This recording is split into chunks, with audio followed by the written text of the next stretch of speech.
Ekibiina kya Democratic Party ekiyite DP kisabye gavumenti ne Ministry y'ebyokwerinda okuteekawo amateeka amakakali ku bwannannyini bw'emmundu kiziyize ku ttemu erisusse. Kino kiddiridde omuvubuka atemera mu myaka 3 Kenneth Akena okukubibwa amasasi agaamujja mu bulamu bw'ensi ku nkomekerero ya Ssabbiiti ewedde. Okusinziira ku mwogezi w'ekibiina kino Kenneth Paul Kakande, abantu ba bulijjo ssaako n'abagwira basusse okutwalira amateeka mu ngalo nga bakozesa emmundu ze balina nga singa tebateebwako omukono gwa kyuma ettemu lyakweyongera mu ggwanga. Ebitongole ebikola ku security biteekewo enkola empya egenda okufuna engeri emmundu gye zigenda okukwatibwamu. Bwe kitaabeere bwe kityo abantu bayinza okutandika okutwalira amateeka mu ngalo zaabwe. Uganda ekozesa etteeka ly'ebyokulwanisa eryakolebwa mu 1970 okuvunaana abo abakozesa obubi ebyokulwanisa. Akawaayiro namba 3 mu tteeka lino kawa ekibonerezo kya kusibwa ebbanga ettaka wansi wa myezi 6 oba okusasula engassi ya 2,000 eza siringi za Uganda oba byombi singa omuntu aba asingiddwa omusango gw'okukozesa obubi ekissi.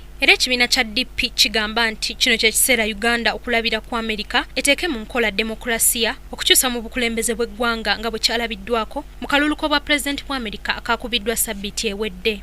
Kakande agamba nti President Museveni asaanye okuyigira kw'abadde omukulembeze wa Amerika Barack Obama naye ave mu ntebe awa abalala omukisa okutwala eggwanga mu maaso. Kino kitubeerera ekyokuyiga nga bannayuganda tutegeke okulonda kwa mirembe ate tulete enkyukakyuka nga za mirembe so si kulemera ku muntu omu tumala emyaka 30. Lwa Kingdom TV, Madrin Nabukera, amalindirire. This is Kingdom TV.